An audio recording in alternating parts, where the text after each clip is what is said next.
Hello friends, today we are going to discuss about new video that is covered under income from other sources. But before I start my lecture, don't forget to like, share and subscribe my YouTube channel. And this video is practical and it covers different types of case studies in case of gift that is not covered in the previous video. But if you want to watch this video, you have to watch my previous video that is on gift, because in that full theory portion is covered, and then only you are in a position to give the answer of this different types of situation. So what you have to do, you have to understand the concept of how gift is taxable from that theory portion, and then you can give the answer of this all different types of situation. So now let's discuss one by one all the different situation in which gift is taxable. So now first one is if property is received by a gift before October 1, 2009. So if any person has received gift on October 1, 2009, so what treatment was given at that time? X gets a gift of a house property from his friend A on September 30, 2009. Stamp duty value of the property on the date of gift is 40 lakh. Now it is even though more than 50,000 in the hands of X, that is transferee, nothing is chargeable to tax as a gift of property is received before October 1, 2009. Means 2009 से पहले ये rule था कि कोई भी gift मिला है आपको तो वो टैक्सेबल नहीं होता था, बिकॉज ऐसा रूल पहले नहीं था. The same rule is applicable if movable property is received by way of gift before October 1, 2009. Same rule movable property के लिए भी था कि अगर 2009 से पहले इमूवेबल प्रॉपर्टी या मूवेबल प्रॉपर्टी दोनों मिलता है और उसका वैल्यू 50,000 से ज्यादा है, फिर भी उसको टैक्सेबल नहीं किया जाता. The provision of section 56 subsection 2(7) are not applicable are applicable only with effect from October 1, 2009 in the hands of transferor A, that means the person who is selling the property. It is not treated as a transfer because of section 47 subsection 3. अब ये बात आपको याद रखनी है कि transferor जो है ए, उसके लिए वो ट्रांसफर भी नहीं माना जाता, and transferor will not be chargeable to tax under section 45 also. उसके लिए सेक्शन 45 में क्योंकि सामने उसको कुछ मिला ही नहीं है तो कैपिटल गेन तो अराइज ही नहीं होगा, तो section 50C will not have any role to play if X transfers this property. अब मान लो कि ये प्रॉपर्टी जो उसको 40 लाख में मिला है ए से, वो प्रॉपर्टी एक्स किसी और को बेचता है, तो उसके लिए कॉस्ट ऑफ एक्विजिशन यानी कौन से प्राइस में परचेस किया है, क्योंकि उसने तो परचेस किया ही नहीं है, उसने तो 40 लाख का प्रॉपर्टी बिना कोई कंसिडरेशन को के मिल गया है. अब उसके लिए कॉस्ट क्या, जब वो बेचता है तब उसके लिए कॉस्ट क्या बनता है? So will be cost of previous owner A. तो जो ए है, ए ने प्रॉपर्टी मान लो कि ये प्रॉपर्टी 35 लाख में खरीदी है, परचेस किया है, तो इसके लिए एक्स के लिए क्या कॉस्ट बनेगा उसका? तो एक्स के लिए कॉस्ट बन जाएगा 35 लाख, क्योंकि ए ने ये प्रॉपर्टी 35 लाख में खरीदा था. जब वो सेल करता है उसको, तो उसको कॉस्ट 35 कंसिडर करने का. और मान लो कि ये 45 लाख में एक्स सेल करता है, तो इसका मतलब ये इसको गेन हुआ 10 लाख नॉर्मली, अगर इंडेक्सेशन का बेनिफिट नहीं मिलता तो that is not cover in right now. But इस तरह से आपको समझना पड़ेगा कि 2009 से पहले कोई गिफ्ट मूवेबल हो या इमूवेबल प्रॉपर्टी का हो, अगर वो 50,000 से ज्यादा था तो भी आपको कोई बेनिफिट नहीं मिलता था.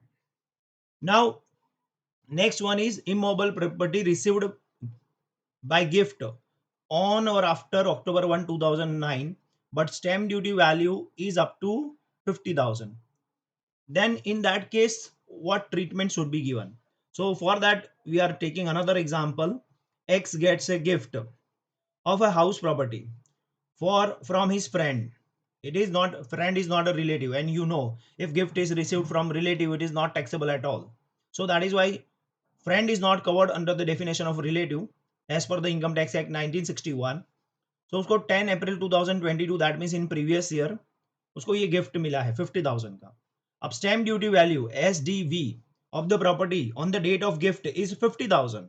So in the hands of X, nothing is chargeable to tax as stamp duty value of the immobile property does not exceed 50,000. तो इसलिए कुछ भी टैक्सेबल नहीं होगा. In the hands of transferor A, it is not treated as a transfer because transfer of an asset by gift is not treated as a transfer under section 47 subsection 3, and transferor will not be chargeable to tax under section 45. Section 50C will not have any role to play. ये हमने पहले भी देखा कि अब ए के हाथ में ये ट्रांसफर नहीं माना जाएगा बिकॉज वो उसको सामने कुछ मिल नहीं रहा और उसके लिए सेक्शन 45 भी एप्लीकेबल नहीं होगा एंड 50C का कोई रोल नहीं है. यहाँ पे आपको ये समझना पड़ेगा एक्स को गिफ्ट मिल रहा है और ए गिफ्ट दे रहा है, तो अब ए के लिए वो ट्रांसफर माना जाएगा बट उसके लिए कुछ उस पर टैक्स नहीं भरना है because it is not consider as a transfer. Section 47 subsection 3 में ऐसा बोला गया है.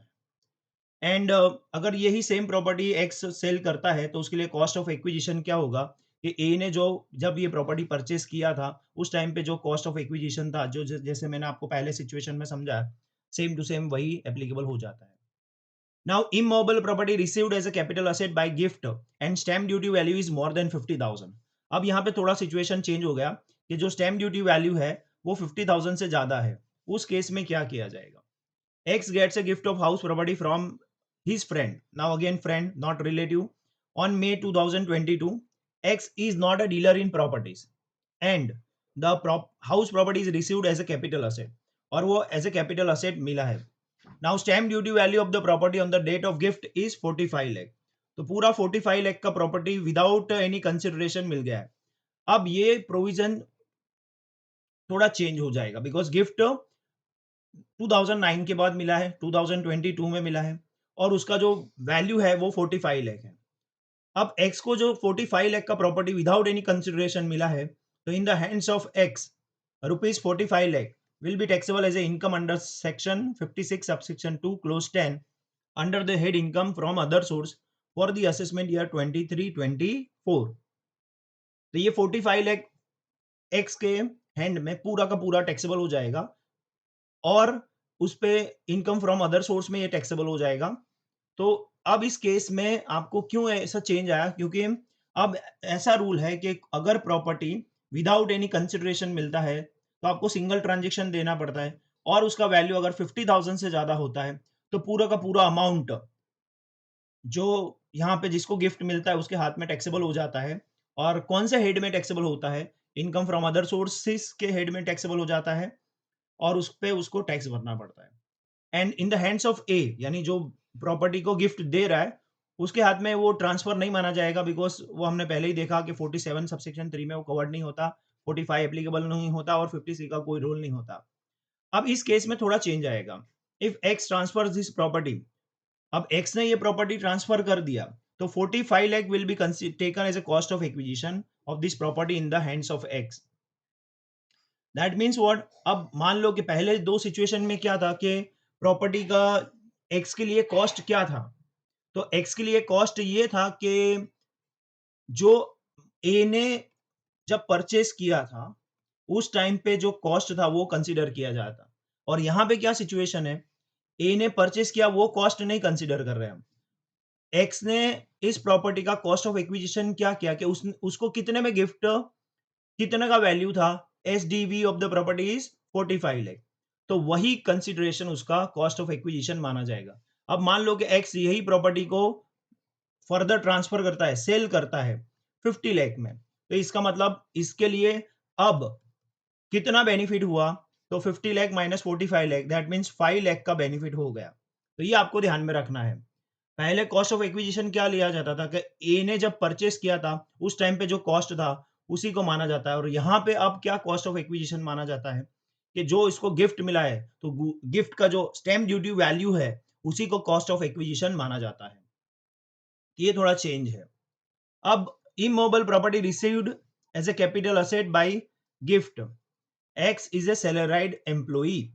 मीन्स अब एक्स सैलराइड एम्प्लॉई है और इज ए बिजनेसमैन और but not a dealer in properties और recipient is X limited, not a property dealer. ये प्रॉपर्टी डीलर नहीं होना चाहिए. अगर प्रॉपर्टी डीलर है तो फिर ये प्रोविजन एप्लीकेबल नहीं होता, इसलिए यहाँ पे लिखा है कि वो प्रॉपर्टी का डीलर नहीं है। अब यहाँ पे भी गिफ्ट मिलता है और वो सैलरीड एम्प्लॉई है, और गिफ्ट कितना वैल्यू है उसका ऑन जून 2022 मींस अपना प्रीवियस ईयर है ये। He gets a gift of house property situated in Delhi. Stamp duty value उसका 70 लाख है फ्रॉम ए से उसको गिफ्ट मिलता है 70 लाख का। On July 1 2022 he gets gift of property in Pune. Stamp duty value is 50,000 only from B. यानी अब इसको दो गिफ्ट मिलता है, पहला ए से मिलता है, दूसरा बी से मिलता है। इन the hands of x stamp duty value of Delhi property 70 lakh, क्योंकि उसका 70 लाख, क्योंकि जब एक्स को दिल्ली प्रॉपर्टी का जो स्टैम्प ड्यूटी वैल्यू है वो 70 लाख है, तो will be taxable under the head income from other sources. However, nothing is taxable in respect of Pune property as the stamp duty value does not exceed rupees 50,000. अब यहाँ पे जो 50 पुणे का property gift मिला है उसका वैल्यू 50,000 है, तो अब इस केस में ये 50,000 टैक्सेबल नहीं होगा, क्योंकि अगर कोई भी इमोबल प्रॉपर्टी का स्टैम्प ड्यूटी वैल्यू 50,000 या उससे कम हो तो फिर वो टैक्सेबल नहीं होता। तो ये थोड़ा क्या अलग केस हुआ, इसमें आपको ये समझाना चाहता है कि जब भी आप इमोबल प्रॉपर्टी का ट्रांजैक्शन का डीलिंग करते हो, तब आपको सिंगल ट्रांजैक्शन देखना पड़ता है। सिंगल ट्रांजैक्शन का मतलब क्या होता है कि हमको यहाँ पे दो प्रॉपर्टी का गिफ्ट मिला था, एक 70 लाख का, एक 50,000 का। अब जो 70 लाख का प्रॉपर्टी मिला है उसको सेपरेट कंसीडर करना है, और 70 लाख का जो प्रॉपर्टी है उसका वैल्यू 50,000 से ज्यादा है। इसका मतलब ये हुआ कि ये पूरा 70 लाख टैक्सेबल हो गया। अब दूसरा जो गिफ्ट मिला था वो 50,000 था, वो इक्वल टू 50,000 था। दैट मीन्स अगर अब इस केस में कुछ भी टैक्सेबल नहीं आएगा, nothing is taxable under income from other source. Means बोलना क्या चाहते हैं यहाँ पे, हर एक ट्रांजेक्शन इमोबल प्रॉपर्टी का सेपरेट आपको कंसिडर करना है। अलग अलग मान लो कि गिफ्ट मिला है, पहला मान लो कि 5 लाख का गिफ्ट मिला है, 2 लाख का गिफ्ट मिला है, देन 1 लाख का गिफ्ट मिला है, विदाउट एनी कंसिडरेशन, कुछ भी सामने कंसिडरेशन नहीं किया है, और आपको 25,000 का भी एक गिफ्ट मिला है, तो इस केस में इनकम फ्रॉम अदर सोर्स में पहला भी आ जाएगा, because gift value is more than 50,000. In this case also it is taxable because gift value is more than 50,000. Same way 1 lakh also, but this is not taxable under the head income from other source because it is less than 50,000. तो इस case में आपको ये ध्यान सिखाया जाता है कि अगर आपको सिंगल ट्रांजेक्शन से ही कंपेयर करना है, सभी ट्रांजेक्शन का टोटल नहीं करना पड़ता। वेयर मूवेबल प्रॉपर्टी होता है उस केस में आपको टोटल करना पड़ता है। और यहाँ पे बाकी की चीजें बताइए कि ए एंड बी जो ट्रांसफरर है उसको ये कैपिटल गेन में टैक्सेबल नहीं होगा, बिकॉज गिफ्ट हम ट्रांसफर कंसीडर नहीं करते, और सी का कोई रोल नहीं है यहाँ पे। अब एक्स के लिए कॉस्ट ऑफ एक्विजिशन क्या है, जब वो बेचता है, एक्स फर्दर ये प्रॉपर्टी को बेच रहा है, तो उसके लिए प्रॉपर्टी का कॉस्ट ऑफ एक्विजिशन 70,000 रहेगा। And in the case of transfer of house property by X, the cost of acquisition will be taken will be cost of the previous owner of B. But B के case में cost of acquisition क्या रहेगा, क्योंकि हमने यहाँ पे कुछ भी टैक्सेबल नहीं किया, तो अब कुछ भी टैक्सेबल नहीं किया तो B ने जब ये प्रॉपर्टी परचेस किया था, मान लो कि B ने प्रॉपर्टी 25,000 में परचेस किया था, 50,000 का प्रॉपर्टी 25,000 में परचेस किया था, तो X के लिए ये कॉस्ट ऑफ एक्विजिशन क्या रहा, ये 25,000 बन जाएगा। इसका मतलब क्या बनता है कि अगर आप उसको कुछ भी टैक्सेबल नहीं करते तो बी जो प्रीवियस ओनर का कॉस्ट है वही आपका कॉस्ट ऑफ एक्विजिशन बन जाता है। बट अगर आपको ये गिफ्ट आप अगर टैक्सेबल कर रहे हो, एक्स के हाथ में वो टैक्सेबल हो रहा है 70 लाख, तो मींस एक्स के लिए कॉस्ट ऑफ एक्विजिशन क्या बनेगा, 70 लाख ही बन जाएगा। इसका एक्सप्लेनेशन देना अभी पॉसिबल नहीं है, तो अब आपको ये समझना है कि इसके लिए कॉस्ट ऑफ एक्विजिशन क्या बना। Now purchase of immovable property और properties for a consideration which is lower than the stamp duty value. Means अब हम क्या कर रहे थे, इमोबल प्रॉपर्टी है और प्रॉपर्टीज है, और उसका जो कंसिडरेशन पे किया है वो स्टैम्प ड्यूटी वैल्यू से कम है, तो in that case what treatment should be given. तो इसके लिए एक रूल है, x purchase house property situated in Nagpur from A on March 31, 2023 for a consideration which is less than stamp duty value. The difference between stamp duty value and actual consideration will be taxable in the hands of X under the section 56 subsection 2 if the following two conditions are satisfied. तो stamp duty value and actual consideration का जो भी difference है वो taxable हो जाएगा अगर if this two conditions are satisfied. आपका जो स्टैम्प ड्यूटी वैल्यू है exceed 110% of consideration, means actual consideration का आपको 110% करना है। उससे अगर आपका डिफरेंस ज्यादा बढ़ रहा है, अगर आपका stamp duty value 110% of actual consideration है, तो फिर उस केस में ये टैक्सेबल हो सकता है, बट दूसरा कंडीशन भी सेटिस्फाई करना है, difference between stamp duty value and consideration is more than 50,000। तो ये जो डिफरेंस है वो 50,000 से भी ज्यादा होना चाहिए। If this two both the condition are satisfied, then this gift is taxable under IFOS। तो हम इसको समझने के लिए अलग अलग सिचुएशन लेते हैं। जैसे ये फर्स्ट सिचुएशन है, ये स्टैम्प ड्यूटी वैल्यू, ये इसका SDV है। नाउ एक्चुअल कंसिडरेशन यानी परचेज कंसिडरेशन 28 लाख है। Now what you have to do, you have to make 110% of actual consideration. So 28 lakh multiply bye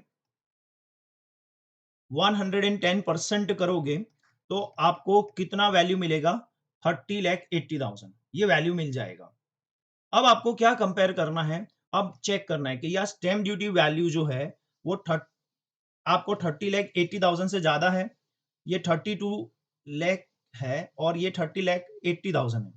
आपको ये चेक करना है कि SDV का जो वैल्यू है वो आपका 110% ऑफ परचेज कंसिडरेशन से ज्यादा है। तो अगर ज्यादा है तो आपको लिखना है यस, इसलिए हमने यहाँ पे क्वेश्चन लिखा है whether stamp duty value exceed 110% of purchase consideration means yes, यानी पहला कंडीशन सेटिस्फाई होगा। इसका मतलब क्या हुआ कि आपका जो SDV वैल्यू है वो 110% ऑफ परचेज कंसिडरेशन है उससे ज्यादा है। फिर दूसरा चेक करना है कि आपको ये जो फर्स्ट वैल्यू है और ये सेकेंड वैल्यू है उसका डिफरेंस 50,000 कितना है। तो stamp duty value minus purchase consideration, यानी इसमें से हमने इसको माइनस किया, तो stamp duty value minus purchase consideration is 4 lakh. तो इसका मतलब दोनों कंडीशन सेटिस्फाई हो गया कि आपका जो स्टैम्प ड्यूटी वैल्यू है वो 110% ऑफ परचेज कंसिडरेशन से भी ज्यादा है, और जो डिफरेंस है फर्स्ट एंड सेकेंड वैल्यू का वो भी 50,000 से ज्यादा है। इसका मतलब क्या हुआ कि amount taxable in the hands of x under section 56 subsection 2 clause 10 that is income from other source कितना हो जाएगा, 4 लाख। जो डिफरेंस है वो टैक्सेबल हो जाएगा। अब इस सिचुएशन में कॉस्ट ऑफ एक्विजिशन क्या बनेगा, एक्स के लिए कितने में खरीदा है वो माना जाएगा। तो जो SDV का वैल्यू है वही कंसिडर किया जाएगा। तो SDV का वैल्यू था 32 लाख, तो वो 32 लाख यहाँ पे कंसिडर किया जाएगा। और full value of consideration in the hands of transferor, यानी जो ट्रांसफर कर रहा है उसके लिए कितना पैसा मिला है ऐसा माना जाएगा। यहाँ पे ट्रांसफर मान लो कि ए ट्रांसफर कर रहा है प्रॉपर्टी, तो ए को कितना पैसा मिला है, 32 लाख ऐसा मान लिया जाएगा, बिकॉज प्रॉपर्टी का वैल्यू 32 लाख था, उसको आपने 28 लाख में दिया, बट उसको कितना मिला है ऐसा मान लिया जाएगा 32 लाख। तो ये सारी सिचुएशंस है। ऐसी 4 सिचुएशन दिया है, आप सारी सिचुएशन समझोगे तो और ज्यादा आपको अंडरस्टैंडिंग आएगा। यहाँ पे स्टैम्प ड्यूटी वैल्यू है 5,40,000, ये जो पहले में दिया है। सेकंड में एक्चुअल कंसिडरेशन किया है, अब आपको वापस चेक करना है, इसका 110% करना है। तो if you multiply 4,90,000 into 110% you will gate 5,39,000। वापस चेक करो क्या आपका SDV स्टैम्प ड्यूटी वैल्यू 5,39,000 से ज्यादा है, तो यस, क्योंकि 1,000 ज्यादा है। दूसरा, अब ये फर्स्ट एंड सेकेंड वैल्यू का डिफरेंस चेक करो, तो डिफरेंस कितना है, सिर्फ 50,000 है। 5,40,000 माइनस 4,90,000, 50,000 का डिफरेंस आ जाएगा। मीन्स पहला कंडीशन तो सेटिस्फाई हुआ। दूसरा कंडीशन है कि आपका जो डिफरेंस है वो 50,000 से ज्यादा होना चाहिए, यहाँ पे एग्जैक्ट 50,000 है। इसके लिए अब एक्स के हाथ में कितना टैक्सेबल आएगा, कितना डिफरेंस टैक्सेबल आ जाएगा, कुछ भी नहीं, बिकॉज सेकेंड कंडीशन सेटिस्फाई नहीं हुआ। डिफरेंस जो था फर्स्ट एंड सेकेंड वैल्यू का वो 50,000 से ज्यादा नहीं था। अब cost of acquisition for x क्या रहेगा, अब इसमें कॉस्ट ऑफ एक्विजिशन क्या बन जाएगा, तो cost of acquisition in the hands of x is 4,90,000। अब SDV नहीं बनेगा, अब आपका जो एक्चुअल कंसिडरेशन है वो बन जाएगा, क्योंकि यहाँ पे आपको आपने जो डिफरेंस था उसको टैक्सेबल नहीं किया, इसलिए 4,90,000 माना जाएगा। Now full value of consideration in the hands of transferor under section 50C। अब 50C में यानी जो ट्रांसफरर है एक्स के लिए कॉस्ट ऑफ एक्विजिशन 4,90,000 बना, बट जो ट्रांसफरर है उसके लिए कितना अमाउंट मिल गया ऐसा मान लेना पड़ेगा आपको, 5,40,000। अब देखो सिचुएशन 3, 1,45,000 का प्रॉपर्टी है, आपको ये प्रॉपर्टी परचेज किया आपने 1,30,000 में, मीन्स अब क्या करो, इसका 1,30,000 का 110% करो तो 1,43,000। सो वापस चेक करो क्या आपका स्टैम्प ड्यूटी वैल्यू 1,43,000 से ज्यादा है? यस, ज्यादा है। फिर डिफरेंस फाइंड आउट करो फर्स्ट एंड सेकंड का। 1,45,000 माइनस 1,30,000 तो 15,000 आएगा। मीन्स पहला कंडीशन वापस सेटिस्फाई किया, सेकंड कंडीशन सेटिस्फाई नहीं किया क्योंकि डिफरेंस जो था वो 50,000 से कम है। इसका मतलब कितना? सेक्शन 56 सब सेक्शन 2 क्लोज 10 में आएगा, इनकम फ्रॉम अदर सोर्स में कुछ भी नहीं आएगा क्योंकि डिफरेंस 50,000 से कम था। अब कॉस्ट ऑफ एक्विजिशन क्या बनेगा? सेम वे, क्योंकि अगर आप गिफ्ट को, अगर उसके एक्स के हाथ में कुछ भी टैक्सेबल नहीं होता तो आपको एक्चुअल कॉस्ट जो होता है उसका, यहाँ पे जो एक्चुअल कॉस्ट है 1,30,000, उसी को आपको समझ लेना पड़ेगा कॉस्ट ऑफ एक्विजिशन। अगर एक्स फ्यूचर में इसको ट्रांसफर करता है, मान लो कि ये प्रॉपर्टी, सेम प्रॉपर्टी अगर वो बेचता है एक्स फ्यूचर में, तो कितना उसका बेस प्राइस माना जाएगा? अब स्टैम्प ड्यूटी वैल्यू नहीं माना जाएगा, 1,30,000 को हम बेस प्राइस मानेंगे। और जो ट्रांसफरर है, जैसे मान लो कि ये प्रॉपर्टी ए ने ट्रांसफर किया है, तो उसके लिए कितना पैसा मिला ऐसा मान लेना पड़ेगा, तो स्टैम्प ड्यूटी वैल्यू का जो पैसा है वो मान लेना पड़ेगा। अब सिचुएशन नंबर 4, 30,90,000 है और ये 30 लाख है, तो दैट मीन्स नाउ अब अगर आप 30 लाख का 110% करोगे तो यू विल गेट 33 लाख। वापस पूछो क्वेश्चन, क्या आपका स्टैम्प ड्यूटी वैल्यू 33 लाख यानी 110% से ज्यादा है? तो नो है। अब इसका ये थोड़ा उल्टा सिचुएशन है, आपका जो स्टैम्प ड्यूटी वैल्यू है वो 33 लाख 110% ऑफ परचेस कंसिडरेशन से ज्यादा नहीं है। बट एक्चुअल डिफरेंस देखो आप, actual difference 3,90,000 and 30 lakh, 30,90,000 and 30 lakh, उसका डिफरेंस देखोगे तो आपको मिलेगा 90,000। मीन्स डिफरेंस तो 50,000 से ज्यादा है, बट आपका जो 100 स्टैम्प ड्यूटी जो वैल्यू है वो 110% ऑफ एक्चुअल कंसिडरेशन से ज्यादा नहीं है। First condition is not satisfied, second is satisfied, then also nothing is taxable. अब इस केस में कॉस्ट ऑफ एक्विजिशन क्या बनेगा? एक्स के लिए वही है एक्चुअल कंसिडरेशन, वही बन जाएगा। और इसमें full value of consideration in the hands of transferor under section 50C। अब जो ट्रांसफर कर रहा है उसके लिए कॉस्ट ऑफ एक्विजिशन क्या बनेगा? एक्चुअल कंसिडरेशन बन जाएगा। तो आपको ये याद रखना है ये सारा के इसमें, इसका जो था वो दोनों केस में एसडीवी बन गया पहली सिचुएशन में, यहाँ पे एक्चुअल कंसिडरेशन एंड यहाँ पे एसडीवी बन गया। यहाँ पे एक्चुअल कंसिडरेशन यानी ये प्रॉपर्टी का वैल्यू एसडीवी लिया और यहाँ पे दोनों में हमने एक्चुअल कंसिडरेशन ही कंसिडर किया है। सो आपको ये समझना है 2-3 बार इसको, तो आप समझोगे तो देन यू विल रियलाइज, क्या इसका एक्चुअली अंडरस्टैंड करोगे पॉइंट को। Now immovable property received as a stock in trade by gift. अगर immovable property stock in trade मिलता है एंड बाय गिफ्ट है, जैसे एक्स और एक्स लिमिटेड है वो डीलर इन प्रॉपर्टी है, on June 20 2021 he or it gets a house property by gift for the business purpose from A। ये 21 है, उसको आप 23 22 भी कर सकते हो। Stamp duty value of the property is 83 lakh, stamp duty value उसका 83 लाख है। अब यहाँ पे ये property income from other source में टैक्सेबल नहीं होगा। क्यों नहीं होगा? बिकॉज ये स्टॉक इन ट्रेड है और स्टॉक इन ट्रेड होता है तो nothing will be taxable under section 56 subsection 2 of the under the head income from other source, ऐसा क्लियर है indication. So now in the hands of transferor A, यानी जो transfer कर रहा है, it is not treated as a transfer क्योंकि gift है, तो वही हमने section 47(3) is not applicable and 45 and the transferor will not be chargeable to tax under section 45। section 50C will not have any role to play। अब x के लिए इसका क्या कॉस्ट है? तो वही है x के लिए जो प्रीवियस ओनर है ए में, ए ने जो प्रॉपर्टी जितने में परचेस किया था वही उसका कॉस्ट ऑफ एक्विजिशन बन जाएगा एक्स के लिए। मान लो कि ये प्रॉपर्टी 82 लाख में परचेस किया है, अब cost of acquisition for x और एक्स लिमिटेड कितना बनेगा? 82 लाख, क्योंकि ए ने इसको 82 लाख में परचेस किया है। Now next one is rural agricultural land. X gets a gift of plot of land being agricultural land situated in rural area in India from A September 1 2022। Stamp duty value 6,70,000 है। इसका मतलब इसका जो stamp duty value है वो तो 50,000 से ज्यादा ही है और ये विदाउट कंसिडरेशन है। मीन्स अब ये 6 70,000 को टैक्सेबल करने का कि नहीं करने का। तो it is not taxable under the head income from other source. Because रीजन क्या है ये, क्योंकि ये कैपिटल असेट नहीं है। It is not consider as capital asset because land situated in rural area in India is not a capital asset under section 2 subsection 14। So इसलिए ये एक्स के हाथ में कुछ भी टैक्सेबल नहीं होगा under income from other source. And there will be no capital gain in the hands of A also at the time of gift. And if X transfer agricultural land, he will not be subject to tax under capital gain. और कभी भी agricultural land आप cell करते हो इन rural area, तो आप जैसे x के हाथ में भी वो टैक्सेबल नहीं होगा, उसके लिए उसको कॉस्ट जानने की भी जरूरत नहीं है। सभी सिचुएशन में कुछ ना कुछ नया समझाया है आपको कि एक्स के लिए भी कुछ भी सेल नहीं होगा बिकॉज ये टोटली एग्जाम्ड है। If you are capital gain भी कोई अराइज नहीं होता। If you are transferring rural agricultural land situated in rural area, then nothing, no capital gain arise from it.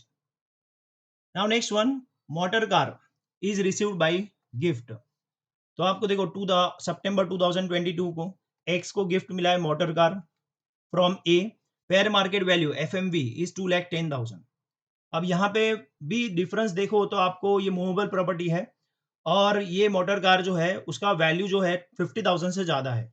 फिर भी सेक्शन 56 सबसेक्शन 2 क्लोज 10 में कुछ भी टैक्सेबल नहीं होगा, क्योंकि this section is applicable if gift is received of land और building. Immovable property अगर लैंड है, बिल्डिंग है, तो ही 56 सबसेक्शन 2 क्लोज 10 आता है। अगर मूवेबल प्रॉपर्टी की अगर बात करते हो तो सिर्फ इतनी मूवेबल प्रॉपर्टी को हमने कवर किया है।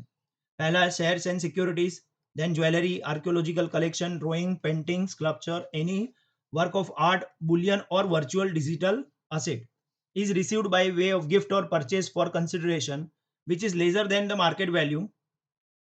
If a car is received by a gift or purchase for a consideration which is lower than fair market value, section 56 subsection 2 clause 10 is not applicable. Motor car के case में ये applicable नहीं होता क्योंकि ये movable property की list में भी नहीं है और इमूवेबल प्रॉपर्टी में सिर्फ दो ही प्रॉपर्टी कंसीडर किया जाता है, लैंड एंड बिल्डिंग, उसकी लिस्ट में भी नहीं है। तो ऐसा कोई भी असेट आता है जो लिस्ट में कवर नहीं किया गया, फिर आपको उसका डिफरेंस 50,000 से ज्यादा है, कम है, उसको कुछ चिंता करने की जरूरत नहीं है। पूरा पूरा इनकम फ्रॉम अदर सोर्स में टैक्सेबल नहीं ही होगा। अब देखो परचेज ऑफ पेंटिंग है। अब पेंटिंग ये लिस्ट में आता है, यहाँ पे हमने कवर किया है paintings from a registered dealer. अब यहाँ पे है ना इनवॉइस के बारे में समझाया है। On July 25, 2022 X purchase a Tagore painting from Shyam art gallery, Andheri, West Mumbai. यहाँ पे लिखा है, बिल नंबर भी लिखा है पूरा। Painting is purchase at the invoice price of 5,25,000 और उसका इनवॉइस वैल्यू जो है 5,25,000 है। बट ये मार्केट में अगर आप खरीदने जाओगे तो 9 लाख में मिल जाएगा। अब खरीदा 5,25,000 में, बट मार्केट में इसका वैल्यू चल रहा है 9 लाख। अब इस केस में ये मूवेबल प्रॉपर्टी है तो आपको डिफरेंस अगर देखने जाओ तो 50,000 से ज्यादा है। तो in this case purchase of A movable property from a registered dealer, अगर आप कोई भी मूवेबल प्रॉपर्टी रजिस्टर्ड डीलर से परचेज करते हो अंडर सेल्स टैक्स, वैट और GST, the invoice value is taken as a fair market value of the property for the purpose of section 56 subsection 2 clause 10. If such property is purchased at the invoice value from a registered dealer, nothing will be taxable under section 56 subsection 2 clause 10. Means आपने property का invoice value किया था 5,25,000 और उतने में ही आपने property purchase किया है। इसका मतलब कुछ भी टैक्सेबल नहीं होगा इनकम फ्रॉम अदर सोर्स में।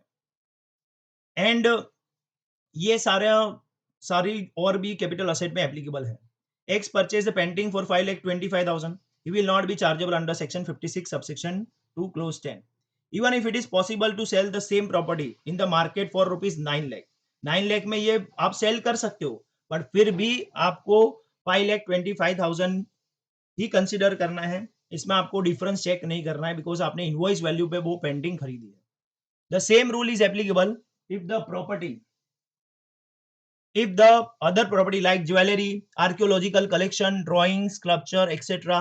are purchased from a registered dealer at the invoice value. So now next one, तो ये आपको समझाया कि अगर प्रॉपर्टी आपने इनवॉइस वैल्यू पे परचेस किया है तो जो इनवॉइस वैल्यू है उसी को आपको कंसिडर करना पड़ता है। उस केस में आपका कोई भी कैपिटल गेन यानी income from other source arise नहीं होता, भले उसका मार्केट वैल्यू ज्यादा क्यों ना हो। Now purchase of painting from a person other than registered dealer. अगर आप रजिस्टर्ड डीलर से परचेस नहीं करते और किसी और से परचेस करते हैं, अब आपको फेयर मार्केट वैल्यू देखा जाएगा। जैसे सितंबर 20 2022 में एक्स ने Tagore painting as a capital asset for 8 lakh में परचेस किया, not from a registered dealer in painting, is not a registered dealer in paintings.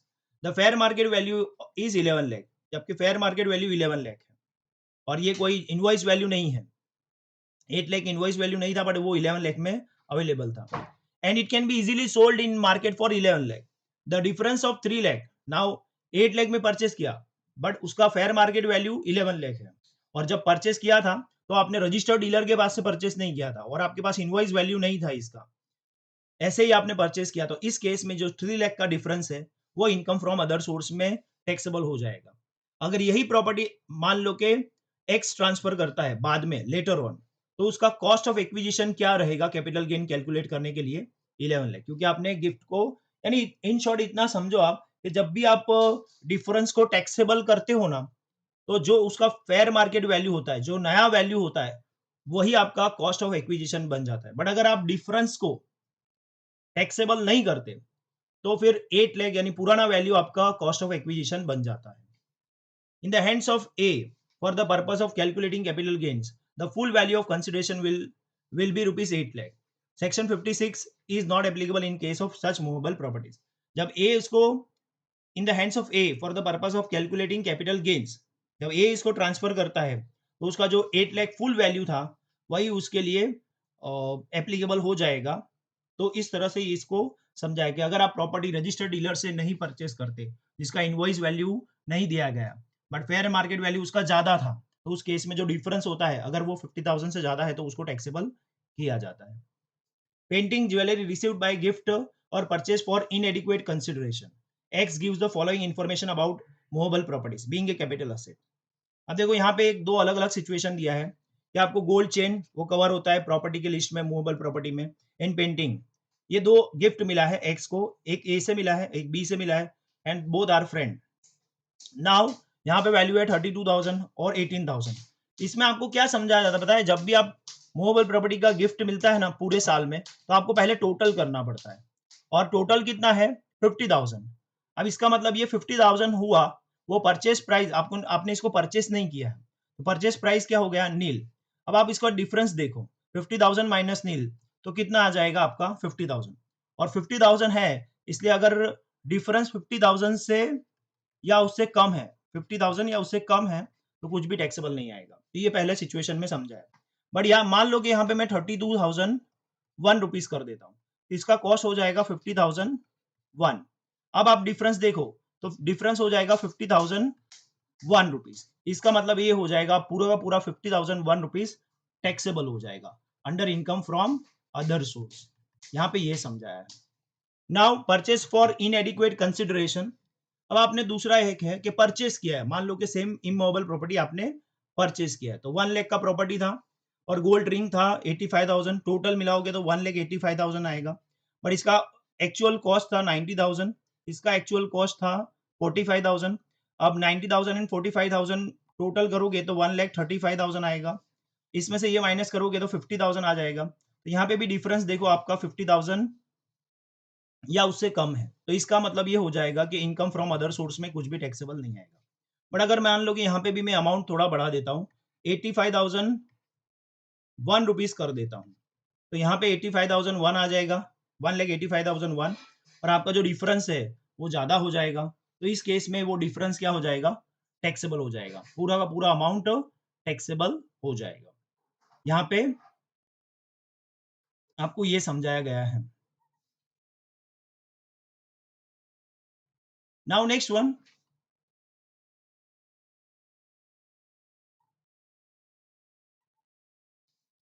On the occasion of, अब ये एक फुल फ्लेज एग्जांपल है that can be asked for 10 marks to 15 marks.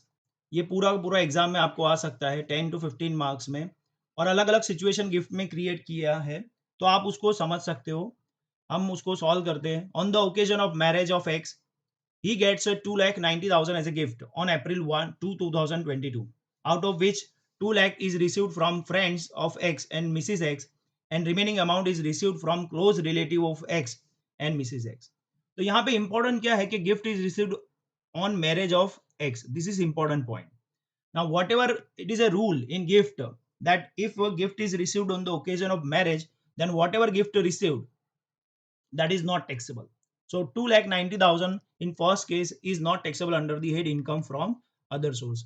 ये सम को हम solve कैसे करेंगे? तो आपको पहले ये सॉल्व करने से पहले आपको ये सारे कॉलम बना लेने पड़ेंगे, तो ही आपको ये ज्यादा समझ में आएगा. जैसे इतने कॉलम आपको बनाना पड़ेगा कि 5 कैटेगरी में हमको गिफ्ट को डिवाइड करना है. पहला तो कैश गिफ्ट है, फिर गिफ्ट ऑफ इमूवेबल प्रॉपर्टी है, गिफ्ट ऑफ मूवेबल प्रॉपर्टी है, purchase of movable property for inadequate consideration है, and purchase of immovable property for inadequate consideration है. यहाँ पे मूवेबल है सॉरी, और यहाँ पे इमूवेबल है. इस तरह से टोटल 5 कॉलम्स बनेंगे, 1 2 3 4 एंड 5, और यहाँ पे आपका पर्टिकुलर्स आ जाएगा. तो डिफरेंस पर्टिकुलर्स हम लिखेंगे. ऐसा करना क्यों जरूरी है? क्योंकि कई केसेस में हमें एग्रीगेट टोटल को कंपेयर करना पड़ता है और कई केसेस में इंडिविजुअल ट्रांजेक्शन को कंपेयर करना पड़ता है, जो मैंने आपको प्रीवियस वीडियो में बताया. तो पहला देखो सिचुएशन हमने अभी देखा, gift on occasion of marriage of x not taxable. पहले तो ये समझो कि एक कैश गिफ्ट था, इसमें से 5 कैटेगरी में से कौन सा आएगा? तो ये पहली कैटेगरी में आता था क्योंकि ये कैश गिफ्ट था, तो कुछ भी टैक्सेबल नहीं हुआ. यहाँ पे हमने नील लिखा, क्यों भाई? क्योंकि ये on the occasion of marriage था. तो इस तरह से आपको पहले बना लेना है, 1 by 1 अपने ट्रांजेक्शन सॉल्व करना है, नोटबुक में लिखना है, so that you will get a better understanding. Now second concept, on June 22, 2022, he gets a gift of rupees 23,000 from C, who is a cousin of his father. अब देखो, cousin of his father is not a relative, ये relative नहीं है. Now यहाँ पे कौन सा gift मिलता है? 23,000, and it is a cash gift. So that means ये this 23,000, एक्चुअली आप देखने जाओ तो 50,000 से तो ये वैल्यू कम है, तो इसको टैक्सेबल नहीं करना चाहिए. बट हम यहाँ पे अभी इसलिए टैक्सेबल करना पड़ता है क्योंकि कैश में और मूवेबल प्रॉपर्टी में आपको टोटल करना पड़ता है, और इसलिए अभी हम 23,000 लिखेंगे यहाँ पे कि इसलिए हमने सेकेंड ट्रांजेक्शन में देखो cash gift from C, C is not a relative, तो 23,000 को लिख दिया. इस तरह से ये पूरा टोटल में जितना भी आएगा वो सारा अमाउंट लिखेंगे. अगर अमाउंट 50,000 से नहीं बढ़ा तो ये पूरा का पूरा सारा गिफ्ट एग्जाम्प्ट हो जाएगा. अगर वो अमाउंट बढ़ गया 50,000 से तो हम पूरा का पूरा टैक्सेबल कर देंगे, इसलिए यहाँ पे लिखना बहुत जरूरी है. Now third situation, on August 18, 2022, he gets a gift of rupees 20. He gets a gift of rupees 15,000 from D, who is the elder brother of his grandfather. Elder brother of grandfather is also not treated as a relative, no relative. So that is why this 15,000 is also taxable. Same way it is written in answer. So on September 20, 2022, he gets a gift of rupees 7 lakh from his grandmother. अब ये gift है ना, वो taxable नहीं है, not taxable. Why? Because grand mother is a relative, तो इसलिए ये जो 7 लाख का केस है वो नॉट टैक्सेबल होगा. तो थर्ड में टैक्सेबल आया बिकॉज 15,000 कैश गिफ्ट था, नॉट रिसीव्ड फ्रॉम रिलेटिव, और फोर्थ में नॉट टैक्सेबल आया. तो आपको मैं यहाँ पे जस्ट बता देता हूँ. देखो ये 23,000 सेकेंड में आया, 15,000 थर्ड में आया, और 4 में cash gift from grand father, gift from relative is not taxable, ये हमने लिख दिया है. Now next one, a computer received from employer. It was purchased for 65,000 by the employer on May 1, 2022 and given as a gift to X on October 20, 2022. अब ये gift from employer is not taxable under the head income from other source. But इसका मतलब ये होता है कि income from salary में taxable हो जाएगा, क्योंकि उसमें ऐसा रूल है, gift by employer above 50,000 is taxable in the hands of employee. तो यहाँ पे तो टैक्सेबल नहीं होगा इनकम फ्रॉम अदर सोर्स में. इसलिए देखो हमने 5 में ऐसा इसको क्लियर कट लिख दिया है. ये जो 5th सिचुएशन है, gift from employer, it is taxable under the head salaries. तो यहाँ पे हमने कुछ भी टैक्सेबल नहीं किया इसको. ये 5th लाइन पूरा डैश है. Now next one, 6th transaction. On November 2, 2022, X purchase house property from his friend D, यानी फ्रेंड से मिला है, रिलेटिव नहीं है, 65,000, जबकि उसका स्टैम्प ड्यूटी वैल्यू है 10 लाख. मीन्स अगर आप देखो स्टैम्प ड्यूटी वैल्यू 10 लाख था और गिफ्ट उसने सिर्फ 65,000 में परचेज किया है, तो इनएडिक्वेट कंसिडरेशन है. वैसे आपको देखना पड़ेगा, देखो एक्चुअल कंसिडर एसडीवी कितना है प्रॉपर्टी का, तो 10 लाख है। एक्चुअल कंसिडरेशन कितना है, तो 65,000 है। अब इसका 110% करोगे आप, इसको मल्टीप्लाई बाय 110 करोगे तो भी वो 10 लाख से तो बढ़ने वाला नहीं है, आपका स्टैम्प ड्यूटी वैल्यू ज़्यादा ही आएगा और डिफरेंस भी 50,000 से ज़्यादा आएगा। तो आपको स्ट्रेट वे क्या करना है, 10 लाख माइनस 65,000, तो डिफरेंस हुआ 9,35,000। तो ये 9,35,000 का पूरा गिफ्ट आपका टैक्सेबल हो जाएगा in case of six one. So इसलिए देखो सिक्स ट्रांजेक्शन में हमने क्या किया है, purchase of immovable property for inadequate consideration, consideration बहुत कम है, इसलिए ये हम आप फिफ्थ कॉलम में लिखेंगे, क्योंकि ये हमारा फिफ्थ कॉलम है, purchase of immovable property for inadequate consideration, उसी में जाके लिखेंगे। और यहाँ पे सिंगल ट्रांजेक्शन चेक होता है, तो 9,35,000 हमने इसको यहाँ पे टैक्सेबल कर दिया। Now next one, on November 30, 2022, X gets a gift of a plot of land from his friend. Stamp duty value is rupees 15 lakh. अब देखो ये तो पूरा का पूरा गिफ्टज है और ये इसका वैल्यू 50,000 से भी ज्यादा है, तो ये टैक्सेबल होना चाहिए, बट फिर भी ये टैक्सेबल नहीं होगा because it is received from relative. So any gift received from relative is not taxable. So 7 में हमने ये लिख दिया है कि ये टैक्सेबल नहीं है because it is received gift of immovable property from grandfather, gift from relative is not taxable. तो ये यहाँ पे आएगा, क्यों, क्योंकि ये gift of immovable property without consideration है, इसलिए इस कॉलम में आपको नील लिखना पड़ेगा। and gift from relative is not taxable, remember once again. Now next one, eighth situation. Now here also on December 30, 2022, X gets a gift of commercial flat from elder brother of his father-in-law. So elder brother of his father-in-law is not a relative and stamp duty value उसका 25 लाख है। तो ये gift of immovable property without consideration हुआ, इसका मतलब इसको ये taxable करना है क्योंकि ये रिलेटिव से नहीं मिला है।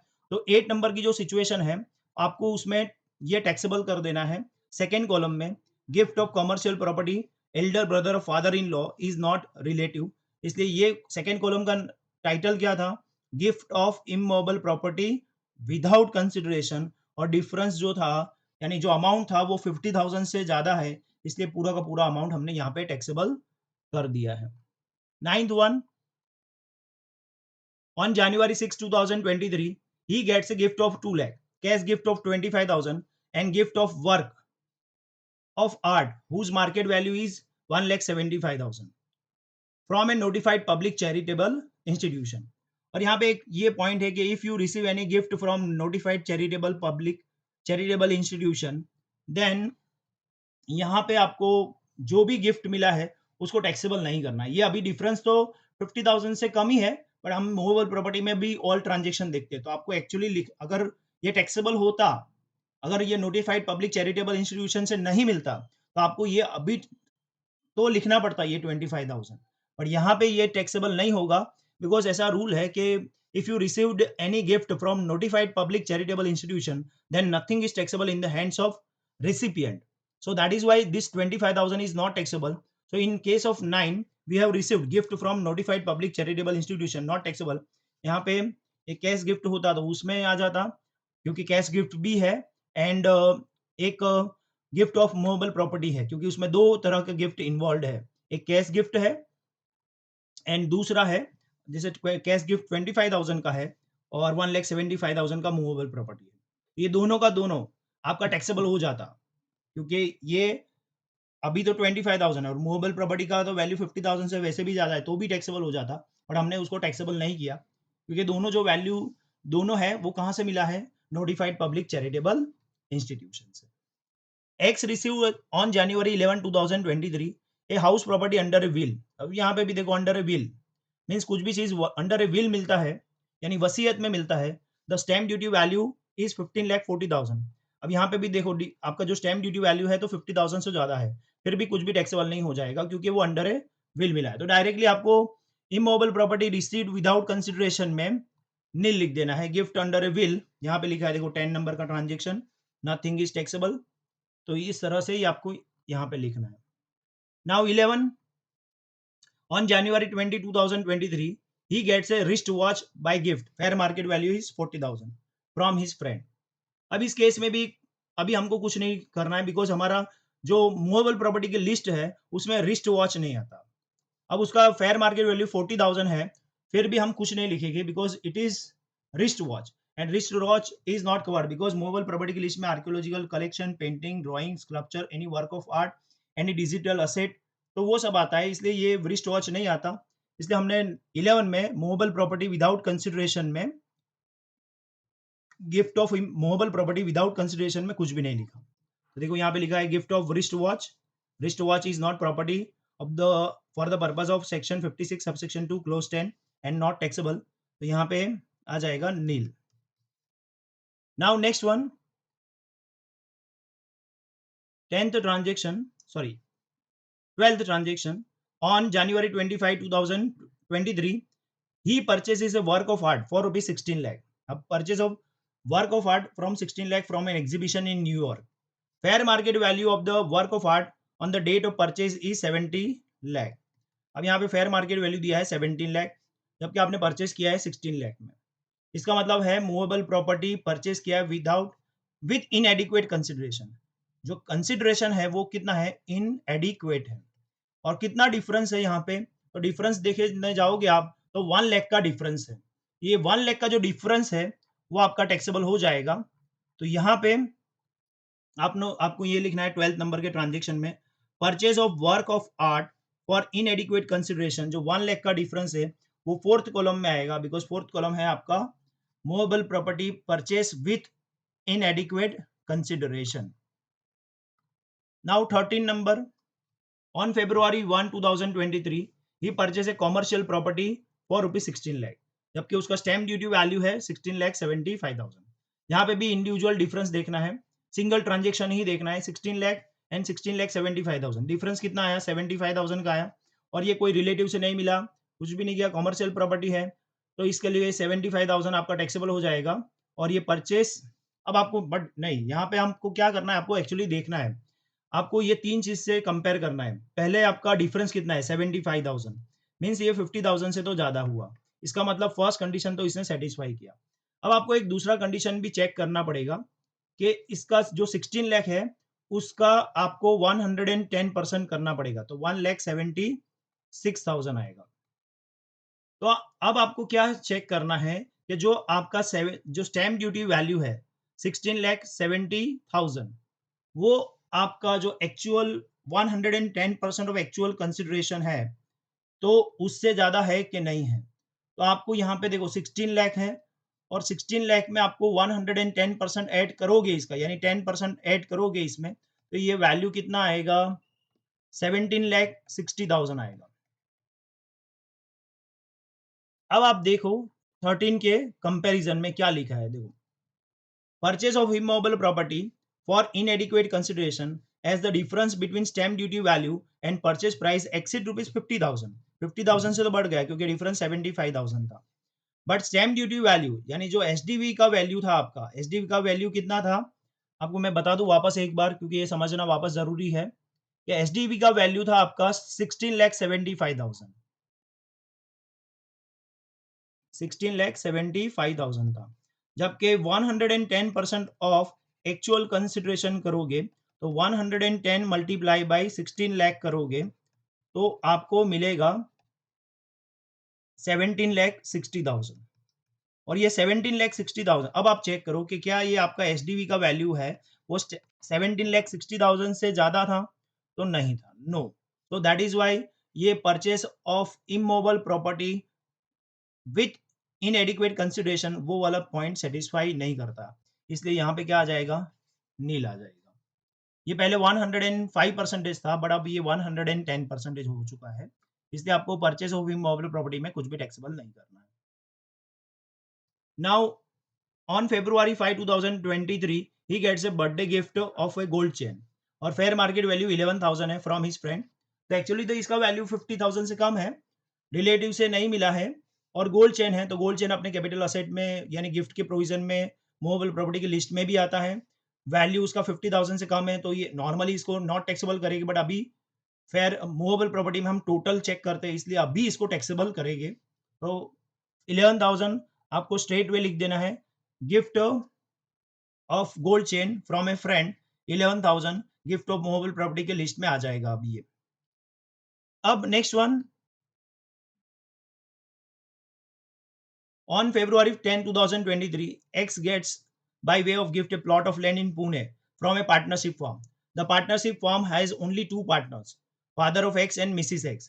दो ही पार्टनर है, father of X and Mrs. X. The stamp duty value of the plot of land is 19 lakh. अब इसको गिफ्ट मिला है 19 लाख का, तो ये टैक्सेबल होगा कि नहीं होगा? तो ऑब्वियसली देखो, अगर आप ये गिफ्ट मिलता है, इसका मतलब ये सेकेंड कॉलम में है कि gift of immovable property without consideration. So gift from a partnership firm, and partnership firm is not relative even if relatives of X are partner, क्योंकि यहाँ पे मिस्टर एंड एक्स एंड जो है mister X उसके relative यानी Mrs X से या उसके ग्रैंडफादर, वो तो रिलेटिव थे, बट हमें गिफ्ट मिसिस एक्स से या ग्रैंडफादर से नहीं मिला है, हमें गिफ्ट कहाँ से मिला है? पार्टनरशिप फॉर्म से, और पार्टनरशिप फॉर्म उसके रिलेटिव के डेफिनेशन में नहीं आता. इसलिए हमें क्या करना है, ये 19 लाख पूरा का पूरा हमें टैक्सेबल कर देना है. तो इसलिए हमने 19 लाख को टैक्सेबल कर दिया. हाँ, अगर बट ये उसके मिसिस एक्स से मिलता या ग्रैंडफादर से मिलता, तो ये फिर पूरा का पूरा नॉट टैक्सेबल हो जाता, क्योंकि वो रिलेटिव से मिल जाता. इसलिए यहाँ पे 15 केस में हमने क्या लिखा है, देखो यहाँ पे क्लियर कट लिखा है कि वो पार्टनरशिप फॉर्म से मिला है, father of X and Mrs X से नहीं मिला है. Now 16 number, on February 16, 2023, X purchase 500 shares in Tata Chemicals from his friends D at a ₹90 per share, यानी 500 into 90 if you make it, then you will get 45,000 out outside stock exchange. The lowest market quotation in the Bombay Stock Exchange and National Stock Exchange on the date of purchase is ₹300 and 310 respectively. Lowest जो है वो 300 and 310 है. इस case में आपको किस तरह से उसको कंसीडर करना है? अब आपको देखो, इस केस को समझने के लिए purchase of shares for inadequate consideration means आपको लोएस्ट क्या कंसीडर करना है, 300 एंड 310 था तो आपको 300 लेना है. Purchase shares of इनएडिक्वेट consideration means 300 था और 300 का शेयर आपने सिर्फ 90 रुपीज में लिया है. इसका मतलब डिफरेंस हुआ आपका 210 रुपीज का. उसको मल्टीप्लाई करना है 500 से, तो 521 5 105 और 3 जीरो सी हो टू पुट, सो 1,05,000 का ये डिफरेंस आ जाएगा, यानी टैक्सेबल हो जाएगा, बिकॉज ये परचेस ऑफ मूवेबल प्रॉपर्टी है विद इनएडिक्वेट कंसिडरेशन है. वापस एक बार क्वेश्चन में से समझ लेते हैं कि आपने ये शेयर्स 90 रुपीज में परचेस किया था, बट उसका प्राइस उस दिन स्टॉक मार्केट में कितना चल रहा था, 300 एंड 310. उसमें से आपको क्या लेना है, लोएस्ट वैल्यू लेना है, यानी 300 लेना है. अब आप लोएस्ट वैल्यू लोगे तो आपको डिफरेंस फाइंड आउट करना है, 300 माइनस 90 दैट इज 210. उसको आपको नंबर ऑफ शेयर से मल्टीप्लाई करना है, यानी 500 से मल्टीप्लाई करना है, तो you will get 1,05,000 as your answer. तो this 1,05,000 is taxable in the hands of X. Now, on March 1, 2023, X gets a gift of gold ring from a cousin of his father-in-law. ये देखो relative नहीं है. Gold ring income from other source में जो capital asset है, movable property का list है, उसमें ये आ जाता है. The fair market value is 20,000, इसलिए ये 20,000 को हमें straight way gift of movable property के केस में टैक्सेबल कर देना है. इसलिए हमने 17 नंबर का जो ट्रांजेक्शन है उसमें लिख दिया है कि gold gift of gold ring cousin of mother in law is not a relative of x. तो मूवेबल प्रॉपर्टी का गिफ्ट का जो लिस्ट है थर्ड नंबर का, उसमें ये 20,000 इंसर्ट कर दिया. अभी ये वैल्यू 50,000 से कम है, पर मैंने आपको बोला कि हमें यहाँ पे टोटल करना है, टोटल को चेक करना है. इमूवेबल प्रॉपर्टी में टोटल से चेक नहीं करना है. Now next one, on March 20, 2023, X gets a painting by way of gift from C Limited. Mrs. X holds 70% of shares in C Limited. अब देखो, मिसिस एक्स जो है उसका होल्डिंग सी लिमिटेड में बहुत ज्यादा है और fair market value of painting is 19,000. फिर भी हम इसको 19,000 को टैक्सेबल करेंगे, क्योंकि हमें ये गिफ्ट सी लिमिटेड से मिला है, मिसिस एक्स से नहीं मिला है. तो इस केस में आपको ये 19,000 गिफ्ट फ्रॉम ए कंपनी है, and company is not a relative even if Mrs X is a major share holder. तो फिर भी ये मूवेबल प्रॉपर्टी का गिफ्ट है 19,000 का, इसको हम टैक्सेबल कर देंगे. Now next one, on March 25, 2023, X gets a small plot of land by way of gift from a cousin of Mrs. X. Stamp duty value is rupees 44 lakh. अब देखो ये गिफ्ट कितने का मिला है, प्लॉट ऑफ लैंड का मिला है, ये अपनी इमोबल प्रॉपर्टी की लिस्ट में आ जाता है। और ये कहाँ से मिला है, कजिन ऑफ मिसिस एक्स, ये हमारे रिलेटिव की डेफिनेशन में नहीं आता है। स्टैम्प ड्यूटी वैल्यू कितना है इसका, 44,000। अब ये टैक्सेबल नहीं होगा, ये गिफ्ट ऑफ इमोबल प्रॉपर्टी है और सिंगल ट्रांजेक्शन देखना है, यहाँ पे आपको टोटल का वेट नहीं करना है। तो यहाँ पे directly you will write down not taxable under the head income from other source, क्योंकि जो डिफरेंस था वो 50,000 से कम हुआ। तो आपको ये भी समझना है कि इमोबल प्रॉपर्टी में इंडिविजुअल ट्रांजेक्शन देखा जाता है। इसलिए देखो, gift of plot of land not taxable as stamp duty value does not exceed rupees 50,000, तो यहाँ पे हमने स्ट्रेट वे नॉट टैक्सेबल कर दिया। Now next one, last one, on March 31, 2023, X received a shop situated in Jammu by way of gift from friend, not relative, ये relative नहीं है। Stamp duty value is 50,000, so exact stamp duty value 50,000 है, तो उस case में भी nothing is taxable. Why? Because here also it is gift and value is equal to 50,000, so any gift of immobile property having value of 50,000 or less than 50,000 without any consideration is not taxable under the head income from other source। इसलिए हमने last case में भी उसको नील कर दिया है। अब आपको टोटल करना है फर्स्ट का, क्योंकि फर्स्ट में तो कैश गिफ्ट था, ये 38,000 आया। फिर दूसरे का तो इमोबल प्रॉपर्टी था, तो ये टोटल 50,000 से ज्यादा आता कम आता कोई फर्क नहीं पड़ता, आपको ये टैक्सेबल करना होता आपको। देन थर्ड कॉलम है movable property with, third column है movable property, gift of movable property. ये वैल्यू आपका टोटल किया तो आपको 50,000 आया। एंड फोर्थ वैल्यू है purchase of movable property for inadequate consideration and purchase of immovable property with inadequate consideration. यहाँ पे वैल्यू जो आपको डिफरेंस दिख रहा है वो 2,50,000 है मूवेबल प्रॉपर्टी में। यहाँ पे देखो ऑल ट्रांजेक्शन देखा जाता है, यहाँ पे सिंगल ट्रांजेक्शन देखा जाता है, यहाँ पे आपका मूवेबल प्रॉपर्टी है इसलिए ऑल ट्रांजेक्शन, यहाँ पे भी मूवेबल प्रॉपर्टी है इसलिए ऑल ट्रांजेक्शन, और यहाँ पे सिंगल ट्रांजेक्शन देखा जाता है।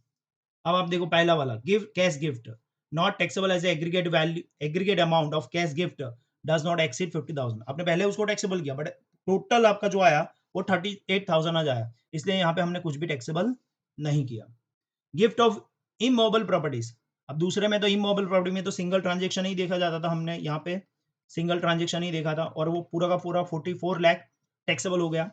Now gift of movable properties not taxable as the aggregate amount does not exceed rupees 50,000। Aggregate amount आपका 50,000 से बढ़ा ही नहीं, ये गिफ्ट ऑफ मूवेबल प्रॉपर्टीज है, उसमें टोटल देखा जाता है और टोटल आपका 50,000 से बढ़ा नहीं है, इसलिए नॉट टैक्सेबल आ गया। फिर purchase of immovable property for inadequate consideration है, ये इमूवेबल प्रॉपर्टी था जिसका वैल्यू जो था ना ये वाला है लास्ट वाला 9,35,000, तो 9,35,000 में हमने सिंगल ट्रांजेक्शन ही देखा था और ये टैक्सेबल हो गया। And purchase of movable property for inadequate consideration 2,05,000, तो 2,05,000 को आपने टैक्सेबल यहाँ पे कर दिया है। अब आपका amount taxable under the head income from other source from gift is 55,40,000। So this way you can complete the whole concept of gift. All points are covered in a practical way. If you have still any doubt, you can write down in a comment box. I will try to make a reply for the same. Thank you very much for watching my video till end.